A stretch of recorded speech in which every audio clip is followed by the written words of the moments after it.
सलीम साफी साहब इसी बयानिए के ऊपर लोग तो वो इकट्ठे कर लेते हैं। जलसे हमने देखे, रैली भी हमने कल रात की लाहौर वाली देखी, उसके अंदर भी बंदे तो उन्होंने इकट्ठे कर लिए इसी बयानिए के ऊपर।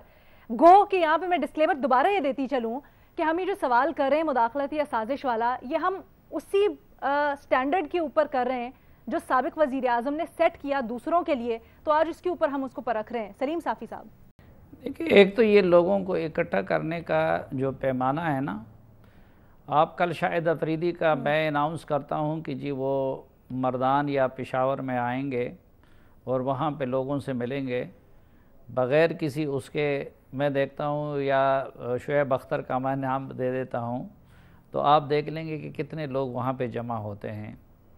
या मैं सिर्फ ये अनाउंस करता हूँ कि जी राहत फ़तेह अली ख़ान का कंसर्ट होगा और वहाँ पे दाखिला फ्री होगा, तो फिर मैं देखता हूँ कि लोग वहाँ पे कितने इकट्ठे होते हैं। एक तो ये कि लोग सवाल ये कि लोग किस लिए इकट्ठे हुए हैं। दूसरा, आप लोगों ने शायद नहीं होगा, वो कुछ दौर को अदवार सुहेल वड़ाई साहब को याद हो गए कुछ हमें, कि अताउल्लाह शाह बुखारी साहब जब तकरीर करते थे तो कितने लोग जमा होते थे और कितने कितने दिन एक तकरीर को सुनने के लिए बैठे रहते थे। हमने रीसेंट पास्ट में, अब ये तो सिर्फ इकट्ठे हो जाते हैं ना,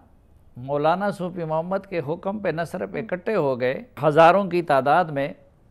बंदूकें लेकर वो अफ़गानिस्तान में B-52 से मुकाबला करने के लिए वहाँ पे चले गए। वक्ती तौर पर लोग जज्बाती होते हैं, लेकिन बाद में हमने देखा कि उन लोगों के वालिदैन और वो आके कभी हमारा गिरबान पकड़ते, कभी सूफी मोहम्मद साहब के अहले ख़ानदान का गिरबान पकड़ते कि आप हमारे बच्चों को वहाँ पे क्यों ले गए हैं। तो वो एक पाकिस्तानी एक जज्बाती कौम है और उनको कल भी मैंने अर्ज़ किया था कि मज़हब का चूरन और एंटी अमेरिकनिज़म का चूरन उनको बहुत जल्दी बेचा जा सकता है। लेकिन आप यकीन जानिए, मैं रोज़े से हूँ कि इनके करीबी साथी जो बाहर इनकी बड़ी वकालत करते हैं ना, वो जब हमारे साथ खलवतों में बैठते हैं तो वो कहते हैं कि यार ये ख़ान साहब ने क्या बकवास बयानिया पकड़ लिया है ये केबल का। मसलन मैं आपको केबल की लैंग्वेजेस और उसकी बातें लोग करते हैं, तो बाकी केबल तो किसी ने देखे नहीं है ना। मैं दावे से ये कहता हूँ कि इस दौरान चीन से जो केबल्स आए हुए हैं उनकी लैंग्वेज इससे 1000 गुना सख्त होगी। और ये मैं कई मरतबा रिकॉर्ड पे ला चुका हूँ कि चीन की हुकूमत बार बार हमारी इस्टेब्लिशमेंट को ये वाज़े कर चुकी थी कि इस वज़ीर आज़म और इस टीम के साथ हमारा काम नहीं हो सकता। और प्रैक्टिकली भी हमने देखा कि सीपेक पे काम रुक गया था और JCC का इजलास 2 साल से नहीं हो रहा है। तो इन्होंने तो चीन को नाराज़ करके अमेरिका की खिदमत की है। तो मुझे कोई एक तो साबित करे कि अमेरिका का इमरान खान ने बिगाड़ा क्या है। अब इस्लामोफोबिया की अगर बात हम इंसाफ से काम लें तो सबसे ज़्यादा पहले आवाज़ महातिर मोहम्मद वो करते थे और इसके ख़िलाफ़ सबसे ज़्यादा काम न्यूज़ीलैंड की वज़ीर आज़म ने और कनाडा के वज़ीर आज़म ने किया है,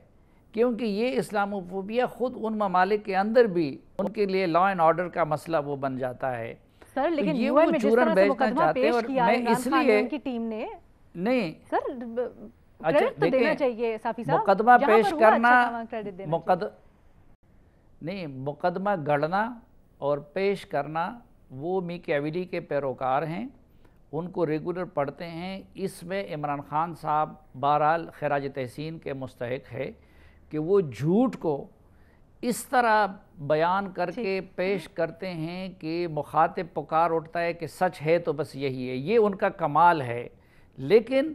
देखें कि झूठ पे कड़ी इमारत ज़्यादा देर कायम नहीं रह सकती। और मैं आपको लिख के देता हूँ, ये आज का प्रोग्राम अपने साथ रिकॉर्ड कर लें कि कुछ अरसा बाद जिस तरह भी एक कहता है ना कि मैंने फ़ाइज़ ईसा के ख़िलाफ़ नहीं किया, दूसरा कहते हैं मैंने फ़ाइज़ ईसा के ख़िलाफ़ नहीं किया, तीसरा कहते हैं मैंने नहीं किया, इसी तरह शाह महमूद कुरैशी कहेंगे। और ये पिछली काबीना में, आखिरी काबीने में शाह महमूद कुरैशी ने इनकी मिन्नतें की थी कि जी इस केबल के मसले को आगे ना बढ़ाओ, लेकिन बाहर आके वो इमरान खान से डरते हैं। इसलिए मैं कहता हूँ कि साकिब निसार, अजमत सईद, खुद शाह महमूद कुरैशी, चलें ठीक है, इन लोगों पे मुश्तमिल कमीशन बना दिया जाए ताकि फौरन ये मामला सामने करे। अगर